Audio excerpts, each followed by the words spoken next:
हरित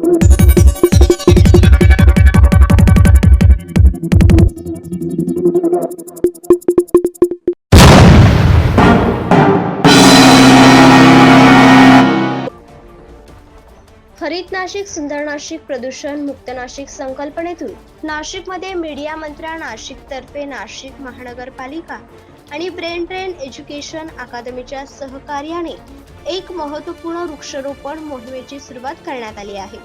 या मोहिमेचे उद्दिष्ट 1000 झाडे लावणे, ज्यामध्ये विद्यार्थी आणि नागरिकांनी मिळून 100 रोपे लावावीत। आगामी आठवड्यात उर्वरित रोपे लावून हा महत्त्वाकांक्षी उद्दिष्ट साध्य करण्यात येणार आहे।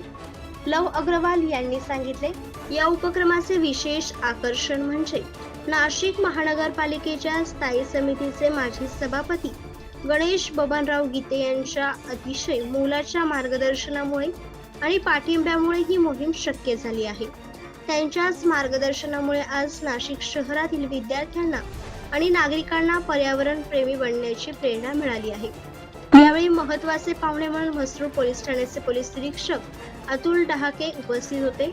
त्यांनी आपले मनोगत व्यक्त करताना शाळकरी मुलांना झाडाचे महत्त्व पटवून दिले। या उपक्रमाचे कौतुकही केले आणि कार्यक्रमात ज्या संस्थेने सहभाग घेतला आणि मला बोलवलं त्यांचेही त्यांनी आभार मानले। मीडिया मंत्रा नाशिक तर्फे उपस्थित विद्यार्थी व पर्यावरण प्रेमींना 150 पेक्षा अधिक रोपांचे वाटप करण्यात आले।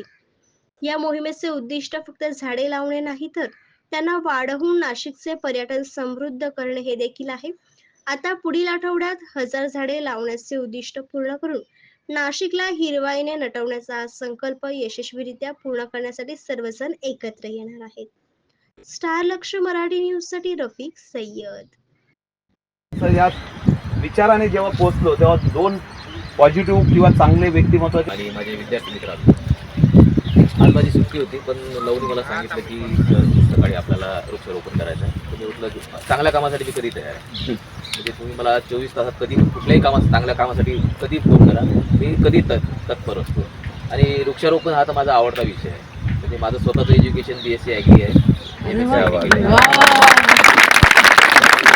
वृक्षारोपणची आणि वृक्षाबद्दलची चांगली आवड आहे, म्हणून मी त्याला पहिलेच विचारलं की तू वृक्ष लावणार कोणते आहे। त्यांनी सांगितलं की देशी वृक्ष लावणार आहे। म्हटलं मी तुला तेच सांगणार होतो की तू वृक्षारोपण जर करणार असशील तर देशी झाडं लाव, कारण देशी झाडं आपल्या वातावरणाशी पूरक असतात। आपण जी विदेशी झाडं लावतो त्याचे बरेचसे साईड इफेक्ट्स आहेत, त्यामुळे आपल्या वॉटर लेवल वगैरे खाली जाते, इथं पण बाकीचे हे आहेत। त्यामुळे त्याला सांगितलं की देशी झाडं लाव, तो म्हणाला साहेब आम्ही देशीच झाडं लावणार आहे। मला खूप आनंद झाला आणि अशा प्रकारच्या कुठल्याही कार्यक्रमाला मला तुम्ही कधी पण बोलवा, मी सदैव तुमच्यासोबत आहे। इतर पण काही तुमच्या अडीअडचणी असेल तर मला कधी पण फोन करा, मी सदैव तुमच्यासोबत आहे।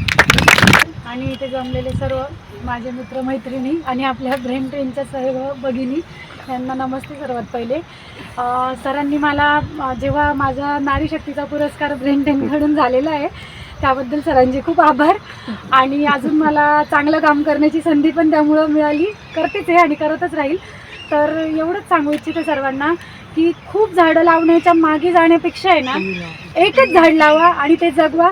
आणि थोडंसं म्हणजे ना एक सायकोलॉजी असते, जशी आपली सायकोलॉजी आहे ना, तर तुम्ही जे झाड लावाल ना, आता इथे खूप जण आहे तर एकाने ठरवून घ्या की हे झाड मी जगवणार आहे।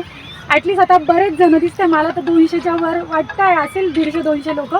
तर तुम्ही जर का त्या झाडाशी बोलायचा जरी प्रयत्न केला ना, तरी तुम्हाला 2 झाडांमधला घरी पण कुंडीत 2 झाडं लावून बघा वेगवेगळ्या, एका झाडाशी बोला एका झाडाशी बोलूच नका, दोन्ही झाडांमधला फरक पण जाणवणार आहे। तर आणि मोदीजींनी आत्ता एक अनाउन्समेंट केली आहे, एक पेड माँ के नाम, तर ही संकल्पना आम्ही वन विभाग आता सध्या राबवतोय। तर आपण ह्या उपक्रमाअंतर्गतच हा कार्यक्रम राबवू असं वाटतं मला। आणि सर्वांनी एक पेड माँ के नाम